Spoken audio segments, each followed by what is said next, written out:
Hello everyone, आपके screen पर एक लेटर दिख रहा होगा जो कि CWJC 6767/2020 यह केस जो कि पटना हाई कोर्ट में इसके तहत एक निर्णय पास किया गया था, जजमेंट दिया गया था कि 2019 की नियोजन की प्रक्रिया को पूर्ण करने के संबंध में आदेश पारित किए गए थे। उसके बाद यहाँ डेट देखिए 21/7/2020 का, और इस डेट में क्या कुछ खास है। 7/2020 का यहाँ पर यह पत्र जिला शिक्षा पदाधिकारियों को निर्गत किया गया था माननीय डॉक्टर रंजीत कुमार सिंह के द्वारा, जो कि प्राथमिक शिक्षा के निदेशक हैं। और लगभग 6 महीने 7 महीने से ज़्यादा का समय बीत गया और आज तक इस बहाली की प्रक्रिया को पूर्ण नहीं किया जा सका। 2017 से अगर आप काउंट करें तो 4 साल, लेकिन माननीय पटना हाई कोर्ट का ऑर्डर आने के बाद भी 7 महीने का समय निकल जाने के बाद आज भी बहाली की प्रक्रिया पूर्ण नहीं हुई है।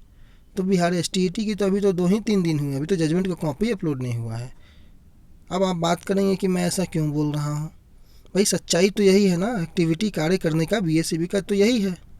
लेकिन STET में जिस प्रकार की बातें हैं, अगर BSEB जैसा जजमेंट की कॉपी का इंतज़ार कर रहा है, अगर उस जजमेंट को कॉपी उम्मीद है कि आज आ जाएगा, कल तो संडे था, और जैसे ही जजमेंट की कॉपी आती है आप लोगों को सूचित भी कर दिया जाएगा, लेकिन BSEB के ऊपर जो प्रेशर है वो क्रिएट करना होगा। पिछले दिनों मैंने जो बताया था आपको, मेल्स करना, एप्लीकेशन देना, कॉल्स करना या ट्वीट करना, या जो भी आप लोग कर रहे हैं वो ज़रूरी इसलिए है क्योंकि BSEB के ऊपर अभी प्रेशर क्रिएट है, और वो प्रेशर अगर कम पड़ गया तो मामला भाई ठंडे बस्ते में जाने में लेट नहीं लगेगा। कोई शौक़ नहीं है सरकार को, BSEB को, कि आप लोगों को बहाल कर दे, उनको खुशी मिलेगी, कोई ज़रूरत नहीं है उनको उनकी खुशी से। आपको अपनी बहाली के लिए खुद अपनी आप को आवाज़ उठाना पड़ेगा। यहाँ तो आवाज़ उठाने के बाद भी बहाली नहीं संपन्न होती है। आप किसी स्टेट की मैं बात नहीं कर रहा हूँ, आप नेशनल लेवल की बहालियों को भी आप देख लें। लोगों का फिजिकल कंप्लीट हो गया है, लोग मेरिट में आ चुके हैं, लोग क्वालिफाई कर गए हैं, सारा चीज़ हो गया, डॉक्यूमेंट वेरिफिकेशन हो गया है, उसके बाद भी 4 साल बीत जाता है लेकिन ज्वाइनिंग नहीं हो पाती है। उसके बाद उन्हें जाके जंतर मंतर में धरना देना पड़ता है। तो ऐसी स्थितियों से बचने के लिए क्या किया जाए? अभी वो समय नहीं है कि आप जा कर के आंदोलन करें। आपको क्या करना चाहिए? आपको जो मैंने कहा है उस काम को आप बिल्कुल ईमानदारी से अपने लिए कीजिए। हर इंसान, अगर इस वीडियो को देखने वाला इंसान अगर एक ईमेल कर देवे ना, एक ईमेल रोज किसी भी समय पर, तो BSEB के पास उस बात का ज़रूर एहसास होगा कि क्या प्रेशर बाहर से क्रिएट हो रहा है। तो उस चीज़ को आप लोग ना छोड़ें। बात आगे करेंगे कि रिज़ल्ट कब तक आ सकता है। देखिए, रिज़ल्ट जैसे ही जजमेंट का कॉपी अपलोड होगा, नियंत्रक महोदय के द्वारा यह कहा गया था कि 3-4 दिन के अंदर रिज़ल्ट दे देंगे। उनकी बातों को पूर्णतः यकीन तो नहीं किया जा सकता है, लेकिन दूसरा कोई उपाय भी नहीं है। रिज़ल्ट जजमेंट का कॉपी अपलोड होने दीजिए, फिर उनसे बात की जाएगी, उनके तरफ से क्या निकल के आता है आप लोगों तक पहुंच जाएगा। अब हम बात करते हैं, यहाँ मैंने लिखा है कि रिज़ल्ट शीट कैसा होता है। मैं आपको दिखाता हूँ। पिछले दिन जो बिहार STET की अन्य परीक्षाएं हुई हैं, जैसा कि आप लोगों को पता होगा कि शारीरिक शिक्षा और स्वास्थ्य अनुदेशक की जो बहाली हुई है, उनमें उन लोगों का रिज़ल्ट आ चुका है। क्योंकि उन लोगों का रिज़ल्ट कट ऑफ पे ही निर्धारित, क्वालिफाइड और डिसक्वालीफाइड को निर्धारित किया गया था, तो वो एक अलग इशू है। लेकिन मैं आप लोगों को दिखाता हूँ। मैं एक नोटिफिकेशन का चर्चा भी विस्तार से नेक्स्ट वीडियो में करूँगा, लेकिन अभी मैं आप लोगों को दिखाता हूँ कि उन लोगों का रिज़ल्ट शीट कैसा था।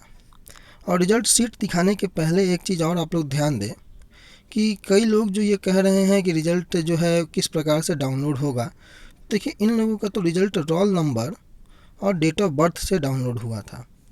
तो जिन लोगों के पास रोल नंबर नहीं है, कई लोग एडमिट कार्ड खो चुके हैं, डेट ऑफ बर्थ उन लोगों के पास है, तो आप लोग क्या कीजिए, कई लोगों का कमेंट्स आता है कि एडमिट कार्ड खो चुका है या एडमिट कार्ड नहीं है। तो अगर आप पटना में हैं तो आप BSEB ऑफिस से एक बार कांटेक्ट कीजिए, और अगर नहीं है तो आप एक बार एग्जामिनेशन सेंटर जहां था आप वहां पर कांटेक्ट कीजिए, और नहीं तो आप रिज़ल्ट का इंतज़ार कीजिए। 2-3 कामों में से आप एक काम कीजिए, देखिए कि रिज़ल्ट किस प्रकार से प्रकाशित होता है। और उतना पैनिक होने की ज़रूरत नहीं है।